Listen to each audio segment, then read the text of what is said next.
আজও রাজ্যের 5 জেলায় বজ্রবিদ্যুৎ সহ বৃষ্টির সম্ভাবনা। সোমবার আবহাওয়া শুকনো থাকলেও দক্ষিণবঙ্গের একাধিক জেলায় বৃষ্টির সম্ভাবনা রয়েছে আজ। বজ্রবিদ্যুৎ সহ হালকা থেকে মাঝারি বৃষ্টির সম্ভাবনা রয়েছে 5টি জেলায়। এই নিয়ে হাওয়া অফিস তরফে হলুদ সতর্কতা জারি করা হয়েছে। সেই সঙ্গে ধীরে ধীরে তাপমাত্রার পারদ ক্রমশ বাড়তে থাকবে।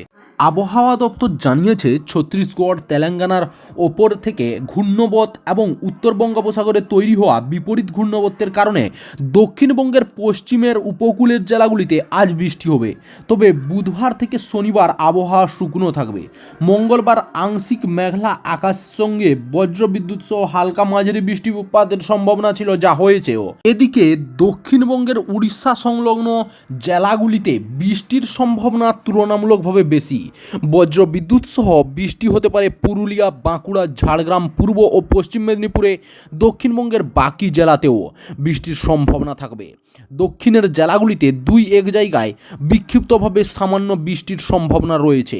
মঙ্গলবারের পর থেকে রবিবার পশ্চিমী ঝঞ্ঝার প্রভাবে বৃষ্টি হতে পারে দার্জিলিং, কালিম্পং সহ উত্তরবঙ্গের উপরের দিকের জেলাগুলিতে ও বৃষ্টি হবে। পার্বত্য এলাকায় হালকা থেকে মাঝারি বৃষ্টি চলবে। এই সময় বজ্রবিদ্যুৎ সহ বৃষ্টি ও শিলাবৃষ্টির সম্ভাবনা রয়েছে। আপাতত উত্তরবঙ্গের শুষ্ক আবহাওয়া, বৃষ্টির সম্ভাবনা নেই। সপ্তাহের শেষে আবহাওয়ার পরিবর্তন হতে পারে। আজ বুধবার, কাল বৃহস্পতিবার এবং শুক্রবার কোনো জেলায় বৃষ্টি হবে না। শুষ্ক থাকবে সব জেলার আবহাওয়া। আগামী 5 দিন এই এলাকায় রাতের তাপমাত্রা সেরকম কোনো পরিবর্তনও হবে না, জানানো হয়েছে আবহাওয়া দপ্তর থেকে।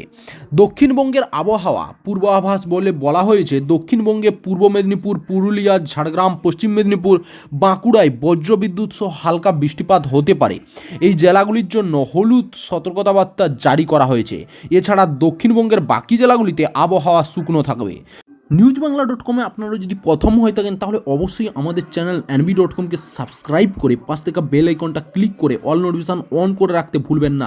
কেননা আমরা সবার আগে আপনাদের দেশ, রাজ্য, জেলা এবং আপনার শহরের খবর সবার আগে আপনাদের কাছে নিয়ে আসি। তো সাবস্ক্রাইব করে রাখুন আর সবার আগে খবর পেয়ে যান।